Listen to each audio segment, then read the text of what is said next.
주의 몸으로 의지하여 주께 가오니 상한 마음을 고치시고 구원하소서. 주여 주여 내가 비오니 죄인으로 하실 때에 날 부르소서. 만복 그만 우리 주여 위로하소서. 우리 주와 같으시니 어디 있을까. 주여 주여 내가 비오니 죄인으로 하실 때에 날 부르소서. 아멘.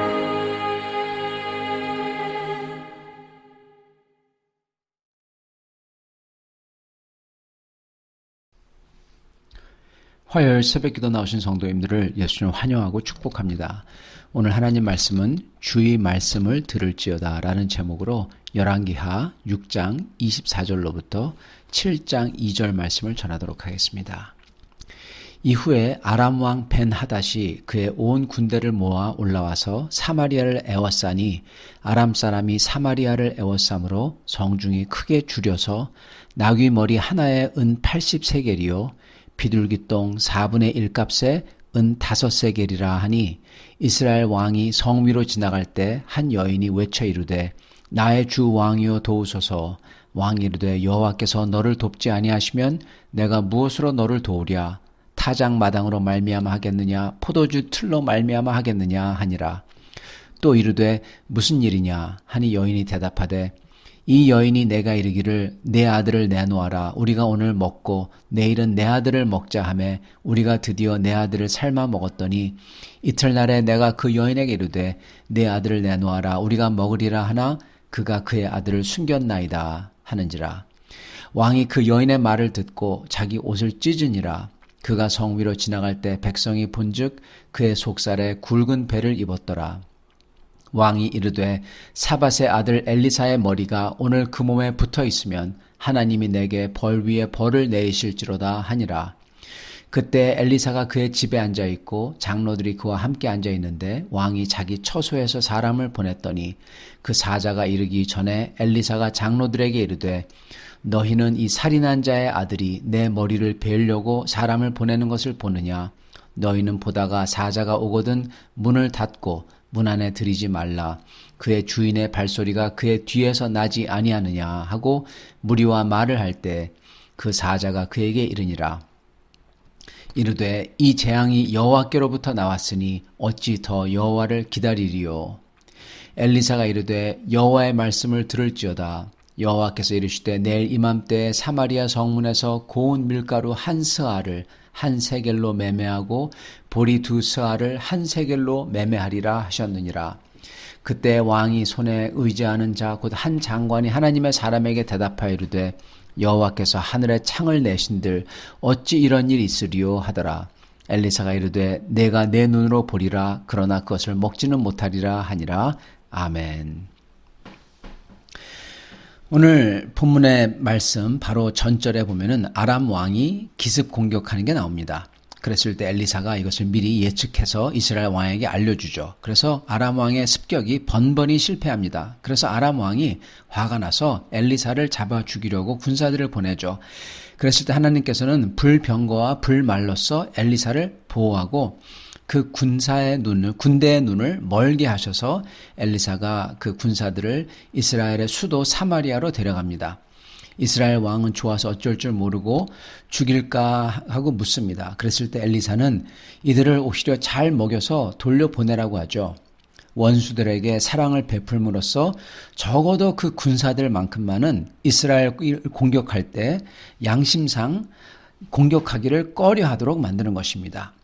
자, 그러나 이렇게 기습 공격들은 예측하고 물리쳤지만 아람 왕은 이제 이거에 화가 나서 병력을 총동원해서 사마리아를 공격해서 포위해 버립니다.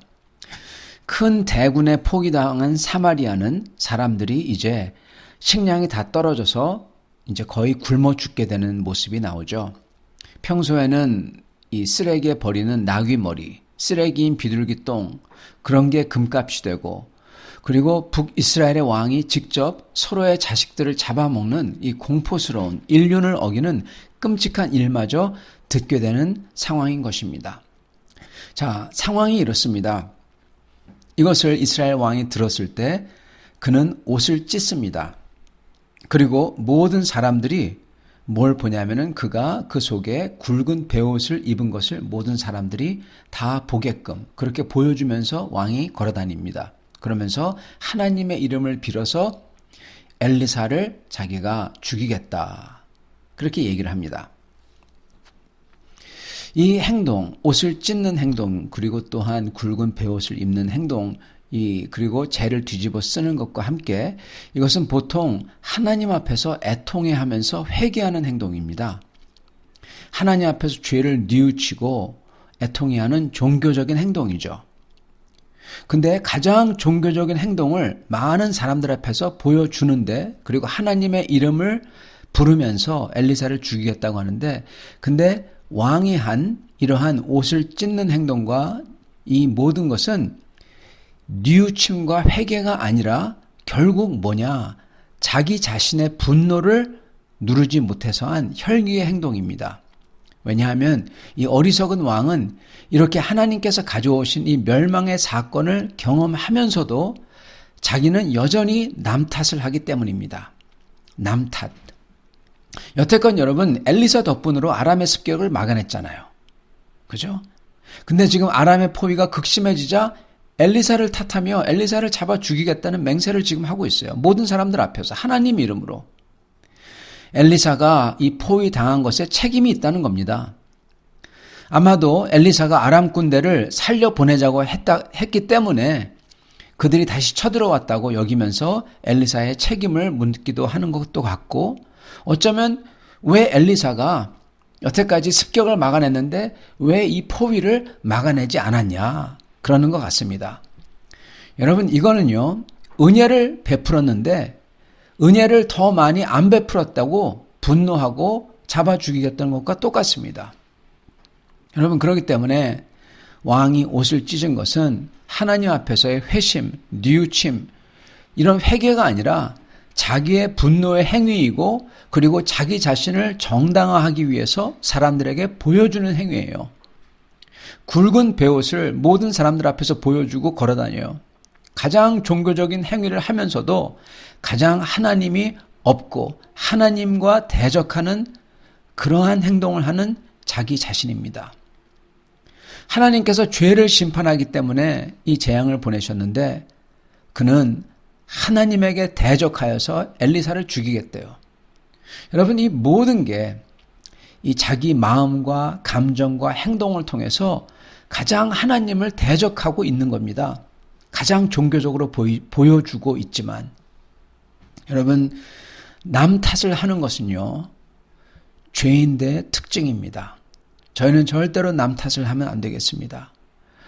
이 죄인들은, 이 악인들은, 죄인과 악인은 다르다고 그랬죠. 죄인은요, 회개할 수 있는 사람이 죄를 짓고 회개하는 사람은 그냥 죄인입니다. 그러나 악인은 회개를 안 하는 사람은 악인입니다. 이 악인들은 절대로 자기의 죄를 시인하지 않고, 그리고 다른 데에서, 다른 사람에게서 책임을 찾고, 그리고 자기 책임을 그 사람에게 전가하려고 합니다. 즉, 죄송합니다라는 말을 못해요. 사과를 절대 못합니다. 그러므로 자기의 죄 시인도 못하죠. 그러므로 회개도 절대로 안 하죠. 북이스라엘 왕은 이 벌이 하나님에게서 왔다는 것을 알아요. 심지어 고백합니다. 이렇게 얘기합니다. 왕의 사자가 이런 말을 전하죠. 하나님이 이 재앙을 내리셨으니 이제 더 이상 하나님께 기대할 게 없다. 그렇게 말합니다. 그 왕의 생각을 전해요. 하나님이 이 재앙을 내리셨으니 안다는 겁니다. 그러면 그걸 안다면은 왜 하나님이 이 재앙을 보낸지도 안다는 겁니다. 자기가 우상을 섬기며 하나님을 지속적으로 대적해서 살아온 것이 이것 때문에 하나님이 벌을 내린 것도 분명히 안다는 거예요. 그러나 자기는 회개를 안 하고 못하고 엘리사를 죽이겠다고 합니다. 그는 절대로 사과를 못하고 자기의 죄악을 인정하지 않으니까 이 모든 고난의 원인을 다른 사람에게서 찾고 그리고 억울해하고 분노하며 이걸 더욱더 극도로 만드는 것입니다. 심지어 하나님 앞에서 맹세해요. 죄를 다른 사람에게 전가하고 이걸 종교적으로 하나님에게 맹세하고 극도로 자기의 죄를 전가하는 행위입니다. 성도 여러분, 우리가 세상에서 살면서 가만히 보면은 이렇게 너무 과하게 억울해하는 사람들, 다른 사람에게 죄를 따지고 묻고 그들에게 한을 품고 이런 사람들 우리는 매우 경계해야 됩니다. 왜냐하면 많은 경우에 그렇게 과하게 억울해하고 한을 품는 사람들의 그 이유는 자기의 죄를 덮고자 해서 그렇게 오버하는 액션이에요. 그러므로 그 감정과 한과 분노를 다른 사람에게 향하게 만들어요. 그러므로 이것을 과하게 다른 사람이 보도록 선전하고 그리고 자기 자신에게도 이걸 반복해서 계속 자기 자신을 세뇌합니다. 그래야만 자기의 영혼이 자기 자신을 정죄하는 그 느낌에서 벗어날 수 있거든요. 그래서 그들은 과하게 분노하고 한을 품는 것입니다. 그게 바로 자기 양심이 자기를 정죄하는 것을 도망치고자 덮고자 하는 행위인 것입니다. 여러분, 진짜 분노하는 사람들은요, 그렇게 과하게 하지 않습니다. 분노하면은 분노하죠. 그리고 그걸 행동으로 옮기죠. 행동으로 옮기지 그걸 계속 품고 퍼뜨리지 않는다는 겁니다. 가짜들이 그러죠. 가짜라는 게 들통날까봐. 그리고 그런 자기의 책임과 죄를 전가하는 사람들은 반드시 다른 사람들을 설득하고자 합니다. 여러분, 우리도 그런 사람들의 말에 휩쓸려 분노와 한을 품고 살면 안 되겠습니다. 그건 주님이 원하시는 원수를 용서하는 크리스찬의 삶, 감사와 기쁨의 삶이 아니라 정말 사단이 원하는 그러한 악에 속한 삶이 되어버리는 것입니다. 성도 여러분, 하나님께서는 재앙을 보내실 때가 있습니다. 하나님께서 벌하기 위해서, 심판하기 위해서 보내시죠. 그렇지만 또한 하나님께서 재앙을 보내시는 이유는 이로써 회개할 수 있는 기회를 주시려고 재앙을 보내시는 것입니다. 즉 모든 재앙은 위기입니다. 위험과 기회가 동시에 들어있는 그게 하나님이 보내시는 것입니다.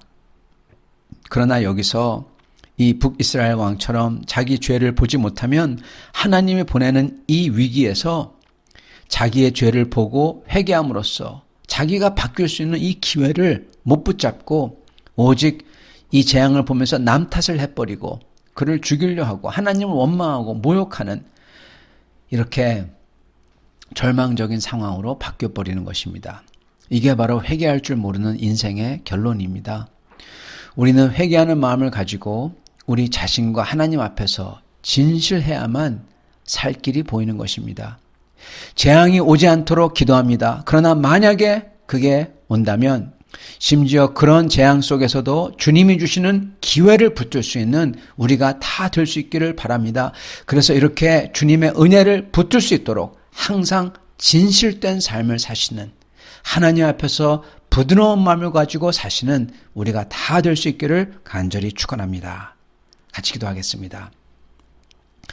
주님, 감사합니다. 주님께서 저희를 사랑하셔서 어떤 때는 저희를 가르쳐 주시고자 하나님이 사랑하는 아들과 딸을 주님께서 제대로 가르쳐 주고자 어떤 때는 어려운 일을 허락하시는 줄 저희가 아옵나이다. 주님, 그럴 때마다 저희가 남 탓을 하며 한을 품거나 원망하는 사람들을 따라서 그들과 같이 동조하며 그들의 속아 사단이 마귀가 원하는 분노하는 삶, 항상 남 탓을 하는 삶, 이러한 삶을 살게 하지 마시고 오직 저희가 주님이 주시는 그 어려움 속에서 기회를 포착하여 주님 앞에서 회개하며 새롭게 되는, 주님과 더욱더 가까이 나아가는 그러한 기회로 만드는 저희가 되게 하여 주시옵소서. 주여, 그리하여서 항상 하나님의 백성들이, 하나님의 자녀들이 주님 앞에서 감사해하며 기뻐해하며 소망하며 주님을 사랑하는, 항상 그러한 사랑과 믿음과 소망의 삶을 사는 주의 백성이 다 되도록, 진실되도록 축복하여 주시옵소서. 예수 그리스도 받들어 기도드리옵나이다. 아멘.